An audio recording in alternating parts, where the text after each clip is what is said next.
You know what's funny? Every time Ubisoft's PR team tries to make things better, it always seems to get worse. What's going on, guys? Welcome to another episode of Smash JT. Ubisoft has posted a public statement regarding Assassin's Creed Shadows and how they are misunderstood and that the community is not really getting where they're coming from, and how Assassin's Creed, the series itself, has always been based on historical fiction and it's a video game, and stop taking it so seriously, and you guys just don't understand that we're completely destroying Japanese culture because of our indoctrination with DEI that we want to make sure gets shoved down your throat that you can't even talk anymore!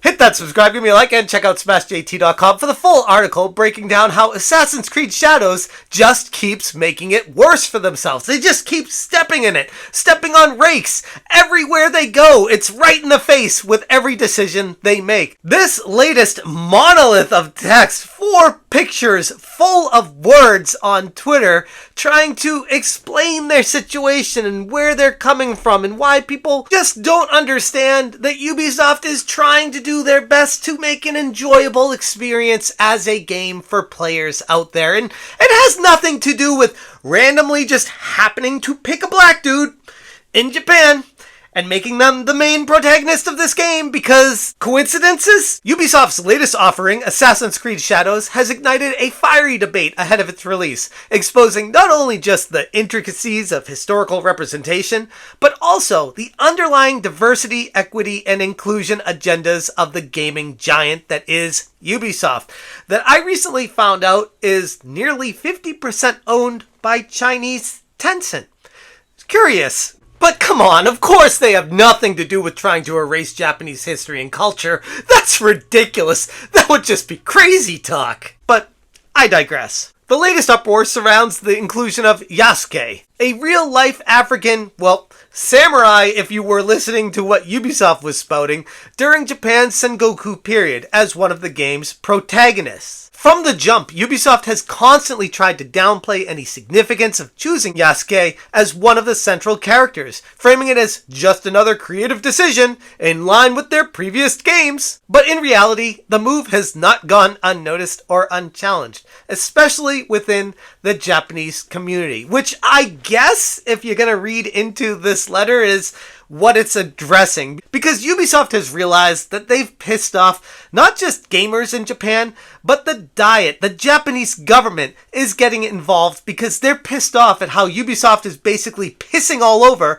Japanese history. The development team's recent statement aimed to quell any concerned Japanese players by stressing their commitment to an immersive and respectful representation of feudal Japan. They emphasized that consultations with historians and desire to craft engaging narratives using historical and fantastical elements were all part of the playbook. They want to make this the best game for everyone, and can't we just play the game and stop complaining about all this other stuff, because it's just a game, guys? Come on! We're not trying to inject DEI agendas and push a narrative to you guys. Stop saying that. It's just not. Take our word for it. You can trust us. We're Ubisoft. In my humble opinion, this just made things worse. While the developers claim to respect historical integrity, the selection of Yasuke feels like a forced insertion to satisfy modern diversity standards, rather than a genuine artistic historical choice. And yeah, that's my opinion. I'm allowed to have it. And there are people out there that say, no, this is just a random, they just happened to find Yasuke who had minimal history in Japanese historical stuff, and they just wanted to use that because the minimal history is something they could work with to create a narrative they want to, because it's a video game and we can't argue with that. But I gotta be honest, it seems very contradictory to say it's a work of fiction, yet involve historians and consultants. Like, why? What's the purpose of a historian or a consultant or an expert in the field if it's a work of fiction? Why not just use some of the knowledge that you have to build what Japan used to be like and then make a video game out of that? The problem is you're crossing the streams. You're going too far into what actual history was and then changing that actual history to fit the narrative of a game, where some might argue that you are now injecting a black person into feudal Japan and making them more of a hero than they actually were to push a DEI agenda. Ubisoft needs to pick a lane. Japan takes their history very seriously. It's pretty straightforward to anyone witnessing Wikipedia being updated and changed to make the new history fit the video game and the agendas being pushed out there. It's just not an ideal direction to take a video game.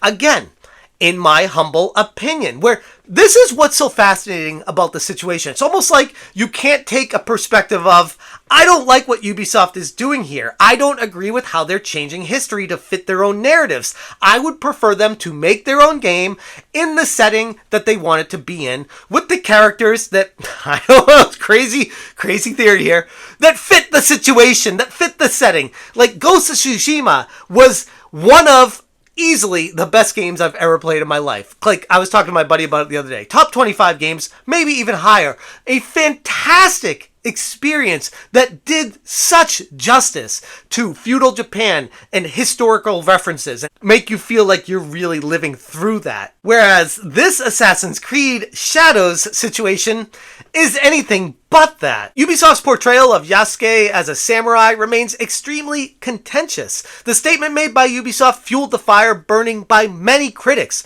Historical records of Yasuke, the African who reached Japan in the late 16th century, suggest that he was indeed a figure of some importance. But you could argue that that's why this was a road that Ubisoft could take full advantage of it. His elevation to a leading role in a highly celebrated franchise set in a meticulously recreated feudal Japan feels like quite the overstep, a deliberate move to reshape historical narratives under the guise of creative fictional historical storytelling, because we're a video game company making a video game and we're allowed to do whatever we want because we're creators and we're developers and we're making art and we're spitting all over history because we don't care about that because it's a video game, and just be cool with that, everyone. But this message that they posted today flies completely in the face of what Ubisoft has said previously. Assassin's Creed is well known for its depiction of the history and accurate recreation of the world, and it's what players can expect with Assassin's Creed Shadows. We're showing real historical figures, such as Oda Nobunaga, and a lot of events that happened during that time. So you're not only playing in feudal Japan, but learning about this fantastic time period. So how are you learning about a fantastic time period if it's not historically accurate? If it's, as you guys put it in this latest message, historical fiction, then you can't say you're learning about feudal Japan, because it's not. It's fiction. You are making the story up, completely pulled out of your ass. The backlash is not just about historical accuracy, it's the broader indictment of Ubisoft's seeming insistence on retrofitting modern values into historical settings, which many perceive as a manipulation of cultural and historical narratives to push a particular ideological agenda. And I really don't think that's a stretch to say that. And the fact that there are so many people defending Ubisoft right now just completely blows my mind. This is a video game company changing a narrative to fit a DEI agenda and sell you what they want you to believe. To change history, change the narrative, and make you accept what they tell you. And then there are people out there saying, yeah, it's just a game, bro. Just buy that game and play it and stop complaining. And if you don't want to buy it, don't buy it. Stop complaining. But in doing so, you're missing these subtleties in how history gets changed by not speaking up. That's why people are taking issue with this. You're not allowed to just go update Wikipedia, hire so-called experts that have been caught being liars in the field, and say, hey, it's not their fault. We're just game designers. We're making this game for you to have fun. And of course, Alyssa Mercante had to chime in saying, maybe just say, your racist response to a video game is indicative of moral decay. Get bent instead of this. Because of course, a racist like Alyssa Mercante that said you can't be racist to white people would take the approach that everyone else out there is racist, but not her. Nope, she is holier than thou and can do no wrong. To which I replied, today I learned that not agreeing with changing history to fit a DI agenda makes you racist. wild timeline, which is exactly what's transpiring right now. These people are using words and moving them around to make you feel like you're the one in the wrong by being upset that a company is proactively trying to change history. That right there is a major issue. And one particular part of this very long message, this monolith wall of text from Assassin's Creed Shadows that I wanted to point out, really exemplifies exactly what my issue is with all of this. We also want to clarify that while we have been consulting with many people throughout the development process, they are in no way responsible for the decisions that are taken by the creative teams in the interests of gameplay and entertainment. Which is really interesting if you take a step back and say, okay, so if these people that you're consulting with are the so-called experts in the field to make sure that you're historically accurate with everything, if they're not responsible for the decisions that are being taken by the creative teams, why involve them at all? Like, I would love an answer to that question, because you can't have it both ways. You can't say you're involving a consultant agency and that they're giving you some DEI propaganda and agendas to inject into the game, but you're not necessarily listening to them. You're doing what you want to do and injecting exactly what you want, and they're not to blame for that. Then why are they a part of it at all? The fact is, they are being caught with their pants down, straight up lying to you as the consumer to say, please buy our product. We know we got caught. We're screwed up with the DEI stuff, and we injected it into this game. We're way too far down the line to change anything. So please just accept our apology for really messing with history, screwing everything up, and please just buy our game, because it's actually going to make a detrimental impact against us with all these facts that keep coming out against us. And we don't really want to fight against the community. We want to include you guys and make sure that these decisions are made mutually, even though we're blocking Manga Lawyer on Twitter because he's bringing up some really good points about us and completely blowing our theory to hell as to why we're doing things. No.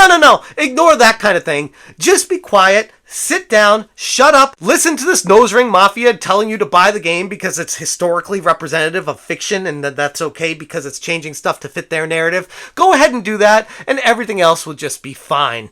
I'm not having it, and I'm not buying it. But hey, maybe that's just me. Anyways, I'm going to leave it there. If you guys want more information, check out smashjt.com for the full article. I will link this in the description below. Thank you guys so much for watching. If you appreciate what I'm doing here, please consider hitting that join button. And as always, you stay smashing. Smash JT. Smash JT. Smash JT.